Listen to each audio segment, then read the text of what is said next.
안녕하세요. 글로벌 비즈니스 매너의 미스케롯입니다.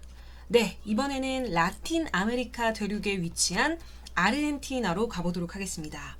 아시는 분들은 아시겠지만 아르헨티나 같은 경우는 굉장히 독특한 장례식 문화를 가진 나라로도 유명합니다.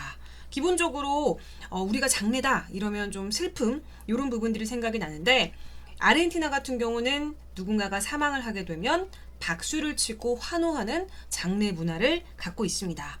물론 이건 그 나라 사람들이 이상해서 그런 건 아니고요. 고인이 행복하게 신의 곁으로 갔을 거라는 전제를 깔고 있기 때문에 박수를 치는 거고요. 특히 만약에 사망한 사람이 슈퍼스타다. 그러면 이게 악질 독재자의 죽음인지 슈퍼스타의 죽음인지 헷갈릴 정도로 환호하는 그런 모습을 보실 수 있습니다. 대표적으로 축구를 좋아하시는 분들은 아실 텐데 디에고 마라도나 그쵸? 장례식에서 아주 많은 사람들이 세계 최고의 선수 중 한 명의 죽음을 애도하면서도 그의 명복을 빌면서 노래를 부르고 박수를 친 것은 굉장히 유명한 일화로 꼽히곤 합니다. 그래서 아르헨티나 사실 말씀드릴 게 굉장히 많은 나라인데 뭐부터 말씀을 드려야 될지 좀 고민이 되긴 합니다. 우선은 국기를 밑에 보시게 되면 가운데 태양이 있습니다. 그래서 이 국기의 이제 의미를 보게 되면 최후의 승리를 거둔 날에 하늘이 갠다. 그래서 태양이 우리한테 축복을 줬다. 이런 뜻이라고 보시면 좋을 것 같고요. 민간에서는 이 가운데 있는 문장 있죠. 요게 없는 깃발도 사용이 되기 때문에 아르헨티나는 두 개의 국기를 혼용해서 사용한다. 이렇게 생각하셔도 무방할 것 같습니다. 수도부터 살펴보도록 할게요. 수도는 부에노스아이레스. 제가 그 부루마블이라는 게임 있잖아요. 그거 할 때 개인적으로 제일 많이 점령했던 수도가 부에노스아이레스라서 괜히 친근한 느낌이 들고, 그 다음에 언어는 스페인어를 사용합니다. 그리고 종교는 로마 카톨릭교, 네, 그 다음에 기독교, 유대교, 기타 순으로 있고요. 그 다음에 통화는 아르헨티나 페소를 사용합니다. 그래서 우리가 ARS라는 걸로 굉장히 잘 알고 있는데, 사실 아르헨티나 같은 경우는 하고 싶은 얘기가 진짜 많은 나라예요. 물론 제가 국가별로 얘기를 할 때 다 하고 싶은 얘기가 많지만, 아르헨티나는 제가 뒤에서도 말씀을 좀 드리겠지만 경제 정책이라든가 경제 상황 말씀드릴 게 굉장히 많은 나라고, 이 통화에 대해서 좀 살짝 말씀을 드리면, 사실 통화 정책을 좀 잘못 시행했다는 것에 대해서 아마 다 잘 알고 계실 거예요. 그래서 국가 전체 이제 잔돈, 우리가 이제 100원짜리, 10원짜리 이런 것처럼 잔돈이 굉장히 부족해요. 그리고 동전을 구경하는 것도 생각보다 쉽지가 않거든요. 어느 정도냐면 이제 여행을 가잖아요. 여행을 가면 시내버스를 타려면 잔돈을 이제 어떻게든 구해야 되는데, 그거 구하는 것도 하늘에서 별 따기고요. 근데 이 사람들 같은 경우는 어떻게 생각을 하냐면, 어차피 없으면 뭐 미국 달러로 대신 뭐 쓰면 되니까 뭐 이렇게 생각하고 있습니다. 굉장히 특이하죠. 그리고 대형마트에서 잔돈을 거슬러줄 그런 돈이 없으면 그냥 자체적으로 할인해주는 경우도 있습니다. 그러니까 그냥 큰 돈 가지고 가시면 돼요. 네, 그런 부분이 있고, 그리고 웬만한 상점에 가도 잔돈이 없어가지고 좀 난처해 하는 뭐 그런 경우가 굉장히 빈번해요. 근데 그럴 수밖에 없는 게, 그 1000페소권 같은 경우는 이제 우리나라 돈으로 3만 원이 좀 안 돼요.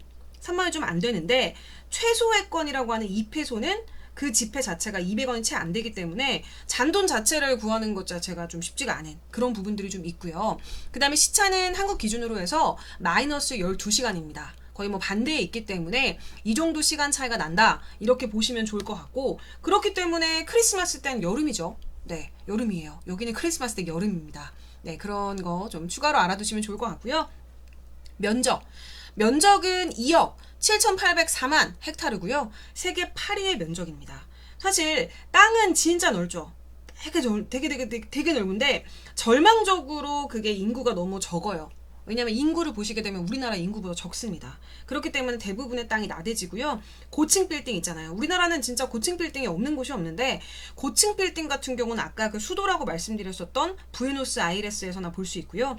그리고 남미 원주민의 피가 좀 섞이긴 했지만 거의 80% 이상이 그 유럽계 유전자예요. 그래서 스스로를 본인들이 뭐라고 얘기하냐면 그 남미의 우리가 백인 국가다, 이렇게 주장하고 있습니다. 그리고 이제 백인들 중에서 이탈리아라든가 독일 혈통이 많기 때문에 그 독일계 혈통 중에서 그 금발이 되게 많잖아요. 그렇기 때문에 이러한 레토릭이 좀 먹히는 그런 부분들이 좀 있습니다.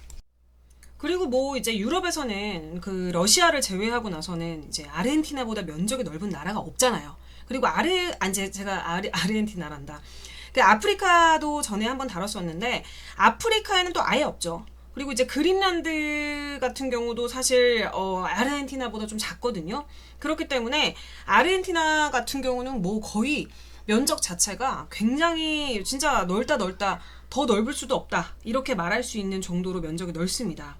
그리고 이제 국토가 세로로 넓게 뻗었잖아요. 그렇기 때문에 또 특이한 게 뭐냐면 종류가 되게 많아요. 그 지형의 종류가 되게 많아가지고 세계에서 열대우림하고 빙하를 동시에 갖춘 몇 개 안 되는 나라 중에 하나예요. 그래서 아르헨티나 되게 유명한 거 있죠. 이과수 폭포. 그쵸?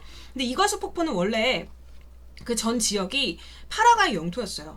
그런데 이제 파라과이가 이제 갓 독립한 우루과이를 막 먹으려고 욕심을 막 그 당시 낸 거예요. 그래서 브라질을 잘못 건드렸어요. 그래서 잘못 건드려가지고 이가수 폭포에 이제 일부러 좀 빼앗겼고 그 빼앗긴 지역은 아르헨티나랑 브라질이 영토 분할을 하면서 가져간 거예요. 그렇기 때문에 사실 뭐 스토리가 굉장히 많아서 얘기하다 보면 뭐 끝도 한도 없긴 하지만 그래서 면적도 굉장히 넓습니다. 그리고 제가 여기다가 UFO 또 나온다 이랬는데 UFO 좋아하시는 분들은 아마 아르헨티나 되게 잘 아실 거예요. 왜냐? 세계에서 UFO가 제일 많이 출몰하는 나라가 이제 아르헨티나입니다. 그리고 역대 UFO 중에서 가장 선명한 그 UFO가 발견되기도 했기 때문에 UFO 좋아하시는 분들은 아르헨티나가 괜히 친하게 느껴지는 그런 부분도 있고요. 검색하시잖아요. 네이버 이런 데 검색을 하시면 자동 완성에 아예 그 아르헨티나 UFO가 있어요. 그래서 또 되게 신기한 건 뭐냐면 UFO가 원래 좀 이렇게 MZ세대들 같은 경우는 그 초반 MZ세대 그러니까 80년대생들 같은 경우는 그 UFO가 되게 귀에 많이 익도록 들었는데 아마 후반 MZ세대 2000년대 분들 같은 경우는 좀 뭐 UFO가 뭐 진짜 있어 이러실 수도 있어요. 그런데 신기한 건 뭐냐면 2015년 이후에도 아르헨티나에서는 UFO가 계속 나온다라는 사실입니다. 그래서 아르헨티나는 면적이 워낙 넓고 어쨌든 그렇기 때문에 이런 특징이 좀 있고요. 인구 아까도 말씀드렸지만 우리나라보다 적어요. 4,560만 5,823명. 그래서 세계 32위입니다. 그래서 세계 32위면 국토에 비해서 사람이 진짜 적은 거예요. 그렇기 때문에 호주, 뭐 캐나다 이런 데랑 이제 더불어가지고 세계에서 인구 밀도가 거의 제일 낮아요. 그래서 이제 세계 8위 정도의 국토 면적을 갖고 있는 데에 비해서 대한민국보다 인구가 적기 때문에 사실 국토 넓고 인구 적고 뭐 이런 나라들이 몇 나라들이 있는데 이 나라 같은 경우도 무거주지가 되게 많아요. 그래도 이제 우리나라보다 좀 다른 부분은 뭐냐면 인구 증가율이에요. 출산율이 이제 2명 초반대까지 나와요. 우리나라는 2명이 안 나오죠. 그런데 출산율 자체가 2명대 초반 정도까지 나와주기 때문에 낮지도 않고요. 그 다음에 주변의 남미 국가에서 이민을 오는 경우들도 아직까지 많습니다. 그렇기 때문에 그 연 1%대 정도 수준으로 낮은 편은 아니에요. 낮은 편이 아니에요. 그래서 굉장히 사실 뭐 인구가 적은 거에 비해서 땅에 비해 적은 거에 비해서 애기도 그래도 출산율이 좀 괜찮은 편이어서 그 부분을 걱정하진 않아도 될 것 같고 또 이제 여기 같은 경우는 또 유명한 게 얘기하다 보니까 계속 얘기하게 되는데 국적법이 진짜 특이해요. 국적법. 그래서 우리나라 좀 유명한 연예인 중에서도 아르헨티나 국적을 좀 얻으신 분이 몇 분 계세요. 제가 혹시나 좀 누가 될까 싶어가지고 실명을 좀 거론하기에는 조금 그렇긴 한데 아르헨티나 국적 같은 경우는 아르헨티나 헌법 때문에 조금 다른 사람들이 이해를 못하는 게 뭐냐면 한 번 취득하면 죽어도 포기할 수가 없습니다. 네. 그래서 이걸 알고 취득을 해야 돼요. 그래서 한국인으로 아르헨티나 국적을 얻고 대한민국 국적이 없어지면 사실 어떻게 보면은 다시 한국 국적 시험 보고 한국 국적을 획득하면 이제 이중 국적이 되는 뭐 그런 건데 아르헨티나 국적을 포기를 할 수가 없는 거야. 이게 왜 그러냐면 그 자국 출생자한테 국적을 부여하는 속지주의 때문인데 만약에 부모 중에 이제 한 명이 아르헨티나인이에요. 그러면은 해외 출생한 자녀한테도 출생 신고를 한다라고 하면 국적도 부여하는 또 속인주의도 채택을 하고 있습니다. 그래서 이거는 뭐라고 말을 할 수 있냐면 들어올 땐 네 마음대로인데 나갈 때는 아닌 거예요. 그래서 복수 국적을 이제 허용하지 않는 나라에서는 굉장히 이제 곤란해질 수 있어요. 복수 국적을 허용하지 않으면 왜냐? 아까 말씀드렸지만 아르헨티나 국적은 뭐다? 한 번 취득하면 절대로 포기할 수가 없다. 그래서 원래는 제가 이제 얘기하다 보니까 실명을 말 안 하려고 했는데 실명을 얘기를 안 하면 이제 대화가 안 되니까 그 옛날에 그 방송인 중에서 한국계 아르헨티나니 그 인이었었던 그 마르코라는 분이 있었어요. 그분. 그래서 우리나라에서 진짜 인기 많았거든요. 아마 지금도 우리나라 살고 있지 않을까 싶은데 그분이 이제 아르헨티나 국적 포기를 못 해가지고 한국으로 귀화할 수가 없었어요. 그래서 이제 그 다음에 2010년도인가? 2011년도인가? 그때 국적법이 이제 개정이 되면서 만약에 이제 한국으로 귀화하려고 하는데 외국 법률에 의해서 본국의 국적을 포기할 수 없다. 이때는 좀 예외적으로 복수 국적을 허용한다. 이래가지고 아마 그 뒤로 그 마르코라는 분이 복수 국적을 아마 딴 걸로 제가 알고 있습니다. 그래서 사실 들어올 때는 마음대로인데 나갈 때는 마음대로 나갈 수 없는 게 아르헨티나의 국적법이에요. 네, 국적법. 그래서 인구가 사실 생각보다 좀 적긴 하지만 독특한 국적법을 가지고 있는 아르헨티나였고요. 그 다음에 GDP 같은 경우는 4,496억, 6,344만, 6,954.1달러. 그래서 세계에서 26위예요. 그래서 아마 요거 보시면서 조금 뭐라 그래야 되지? 좀 의외이신 분들도 있을 것 같아요. 아르헨티나 뭐 완전 망한 거 아니야? 어떻게 26위나 돼? 막 이렇게 생각을 하실 수도 있는데 사실 아르헨티나 같은 경우는 굉장한 강대국이었었죠. 스페인으로부터 이제 독립을 한 다음에 브라질하고 파라과이 뭐 이런 이제 남미의 여러 주변 국가들이 있는데 그 나라의 이제 전쟁에서 짱을 먹었죠. 그러면서 남미의 강대국으로 이제 급부상하게 됐는데 19세기랑 20세기 초에는 여러 가지 기초산업, 그러니까 뭐 농업이라든가 목축업, 뭐 이런 걸로 이제 국가 부를 쌓은 거예요. 그렇기 때문에 이제 세계 10대 경제 대국이 됐는데, 이제 시대가 많이 흘렀죠. 지금 IT 시대잖아요. 그렇기 때문에 농업이라든가 목축업, 이런 부분에 대해서 과도하게 이제 의존을 했어가지고, 나중에 중공업이라든가 제조업, 이런 식으로 좀 산업 전환하는 거를 좀 실패를 했던 그런 부분들이 있었어요. 그래서 그때 이제 한계점이 드러나기 시작했고, 그 다음에 1929년, 1939년인가? 1929년에 그 미국발로 세계 대공황이 일어났잖아요. 그쵸? 그래서 그때 경제적으로 완전히 타격을 입고 또 정치적, 경제적, 그 다음에 뭐 부패, 뭐 이런 것 때문에 강대국 대열에서 좀 이탈을 하긴 했는데 아직까지도 세계 26위의 GDP를 자랑합니다. 그래서 제가 GDP에 대한 얘기는 뒤에서 살짝 한 번 더 드리겠습니다. 산업 환경에 대해서 이제 얘기를 해보도록 하겠습니다. 제 이제 목표는 산업 환경에서 얘기를 아주 좀 최소한으로 하는 게 제 목표이긴 한데 아시겠지만 할 얘기가 정말 많습니다. 특히나 제가 타이틀을 뭘로 잡아놨어요? 남미 3위 경제국. 그래서 요거에 대해서 이견이 있으신 분들도 있겠지만 전 통계에 의해서 움직이는 사람이기 때문에 맞습니다. 그리고 심지어 더 놀라운 사실은 뭔지 아세요? 가끔씩 2위도 왔다 갔다 합니다. 네, 그런 경제국이에요. 사실 굉장히 이런 통계 자체에 대해서 워낙 남미가 통계 조작이 많았었기 때문에 뭐 이견이 있는 사람도 많고 비꼬는 사람들도 많은데 시몬 쿠즈네츠라는 그 노벨 경제학상 그 수상자는 뭐라고 얘기를 했었냐면 세계에는 4가지 종류의 국가가 있다. 첫 번째는 선진국, 두 번째는 개발도상국, 그 다음에 세 번째는 일본, 그리고 네 번째는 아르헨티나다. 이런 되게 유명한 얘기를 남겼어요. 이게 무슨 얘기인지 아세요? 그 선진국하고 개발도상국은 아시죠? 그리고 일본하고 아르헨티나는 왜 나왔냐? 이러면 일본 같은 경우는 개발도상국에서 선진국으로 이제 성공하게 된 아주 대표적인 나라예요. 나중에 제가 봤을 때 여기에 이제 우리나라 들어가게 될 것 같은데 그리고 아르헨티나는 뭐예요? 선진국에서 그 반대인 나라가 됐기 때문에 그래서 요렇게 얘기하는 사람들도 있고 굉장히 이제 유명한 학자가 그렇게 얘기를 했기 때문에 뭐 그런 부분들이 있는데 앞에서 이제 얘기를 했듯이 아르헨티나 같은 경우는 되게 높은 그런 삶의 질을 보장하던 선진국이었어요. 그런데 이제 여러 가지 부패라든가 그런 상황적인 뭐 원인으로 인해서 쇠퇴를 계속 겪은 거예요. 그래서 지금은 어때요? 경제가 불안한 나라로 분류가 되고 있습니다. 그리고 이 나라가 얼마나 사실 대단한 나라였냐면 1900년도 정도에는 미국보다 더 GDP가 높았어요. 그렇죠. 그렇기 때문에 세계 5대 경제 부국으로 됐었고 사실 1차 대전 이전의 미국 같은 경우는 GDP에서 영국을 간신히 이겼잖아요. 그렇죠. 그랬기 때문에 그 당시에는 유럽에서 아르헨티나로 이민을 진짜 많이 왔어요. 그래서 앞에서 제가 잠깐 말씀드렸지만 인종에서 백인이 진짜 많다. 이 얘기가 바로 그 얘기예요. 그렇죠. 그리고 아르헨티나 같은 경우는 삶의 질이 생각보다는 괜찮은데 우리가 우려하는 것처럼 내부 사정이 별로 안 좋아요. 그렇기 때문에 경제적으로 되게 불안정한 요소가 많고요. 70년대 1970년대 이후로 경제 위기의 조짐이 보일 때마다 IMF가 이제 개입을 계속했습니다. 우리나라 같은 경우도 이제 국제통화기금이 개입을 해서 IMF를 벗어나고 이렇게 이제 상황을 아마 알고 계실 텐데 사실 IMF가 개입을 하면 좀 잘 되지 않나, 벗어나지 않나. 우리는 이제 과거의 히스토리가 그랬기 때문에 그런 생각을 하는데 여기는 되게 좀 아이러니하게도 사실 좀 안 좋은 그런 게 있어요. 뭐냐면 IMF가 손을 댈 때마다 오히려 경제가 망하거나 아니면 단기적으로는 괜찮아졌는데 시간이 지나면 더 크게 폭망을 하는 거야. 이거 진짜 희한한 거죠. 그래서 이 부분이 되게 좀 의문스러운 부분 중에 하나인데, 사실 이것도 이제 얘기하려면 진짜 많은데 요거는 우선 패스를 하고, 그리고 또 뭐냐면 40년 동안 국가 부도를 8번 맞은 나라예요. 아마 이런 나라는 전 세계에 없을 겁니다. 그리고 또 더 슬픈 게 뭔지 아세요? 지금 2021년도죠?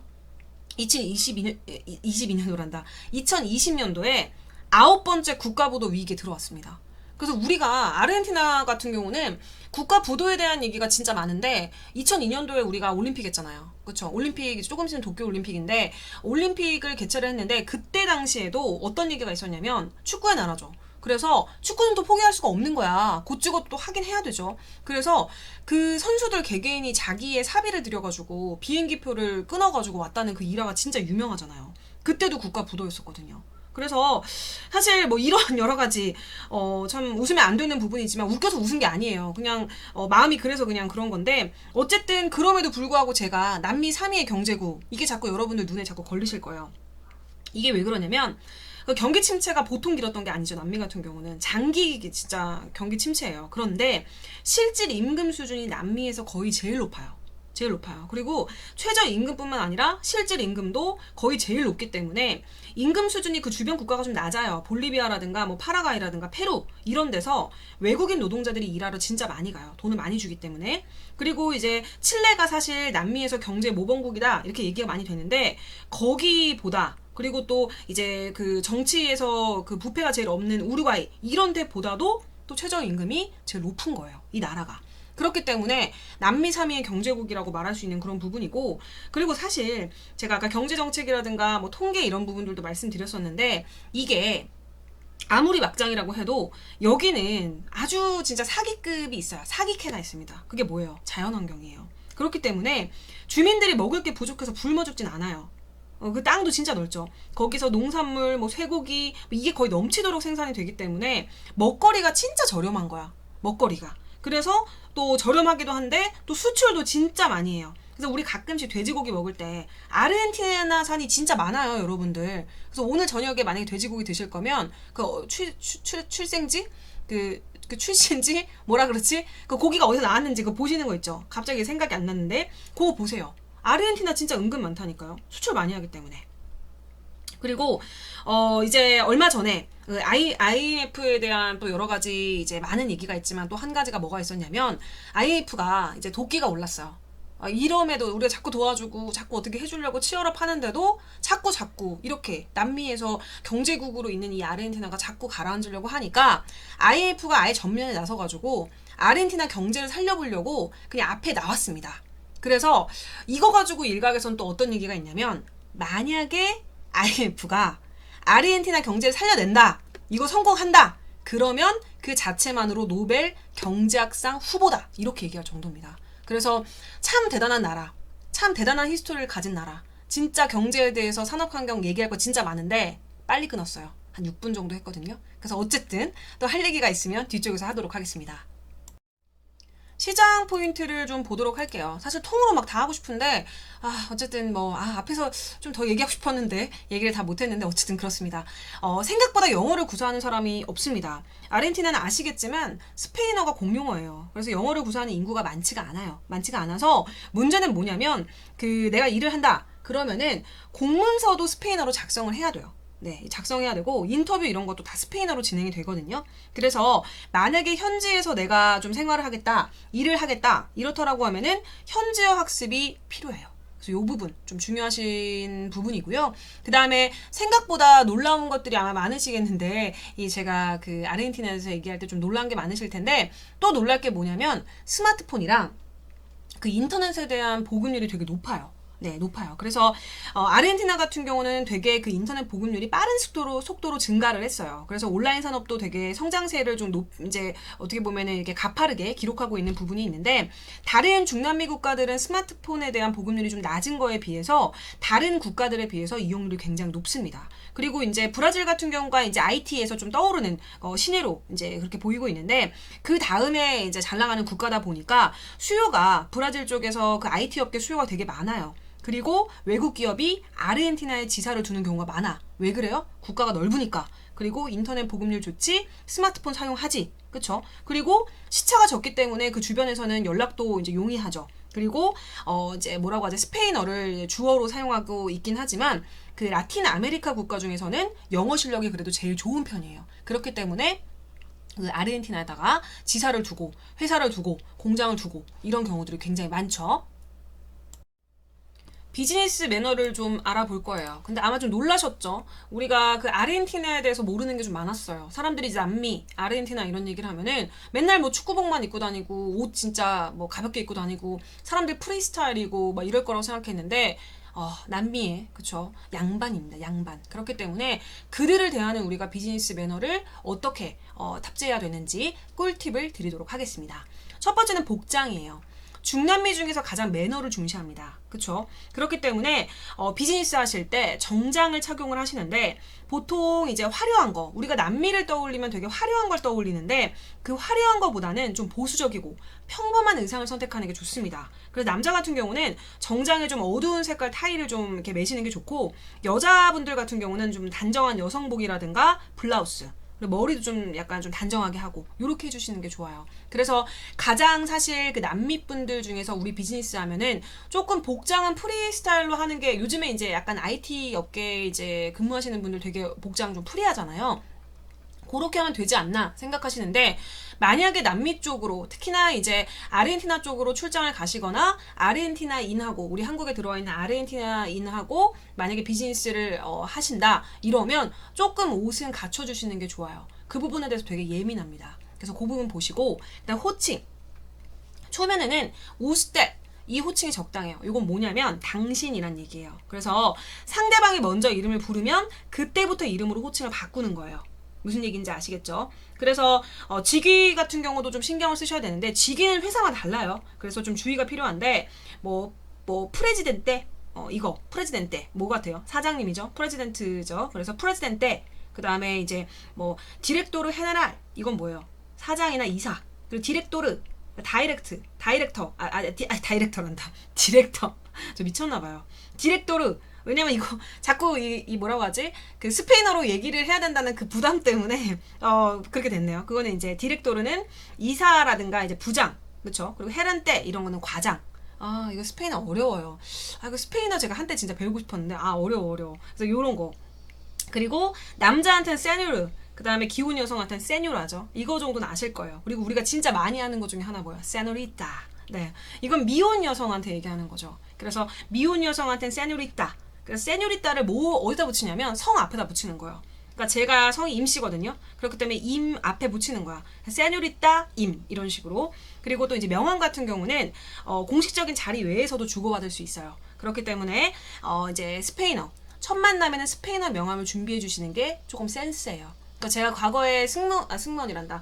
승무원도 잠깐 했었어가지고 과거에 비서를 할 때. 네, 이제 비서를 할 때, 이제 스페인에 그 출장을 가게 될 경우에는 뭐 스페인 명함, 뭐 일본에 출장을 가게 될 경우에는 일본어 명함, 이런 식으로 대표님의 명함을 미리 준비를 했었어요. 근데 그게 생각보다 비즈니스 그런 상황에서 굉장히 잘 먹히고, 또 분위기도 좋아지고, 그런다라고 하니까 요 부분 좀 신경 써주시면 좋을 것 같고, 그 다음에 금기는 뭐냐면, 반영국 감정을 좀 고려하셔야 돼요. 그래서 아르헨티나 같은 경우는 사실 1982년에 그 포클랜드 전쟁을 했잖아요. 영국하고. 네, 그래가지고 요것 때문에 조금 그 뭐라고 하지 가슴에 그 앙금이 있어요. 그래서 국민적으로 감정이 안 좋습니다. 그래서 그 아르헨티나 분들하고 같이 자리를 하거나 할 때 영국을 좀 긍정적으로 묘사하거나 이러는 거는 좀 삼가하시는 게 좋아요. 그쵸? 그리고 이제 포클랜드라는 단어 자체를 포클랜드라는 거 단어 자체를 좀 사용을 안 하시는 게 좋을 것 같고요. 그리고 이제 아르헨티나 지도에서는 이제 포클랜드 자체를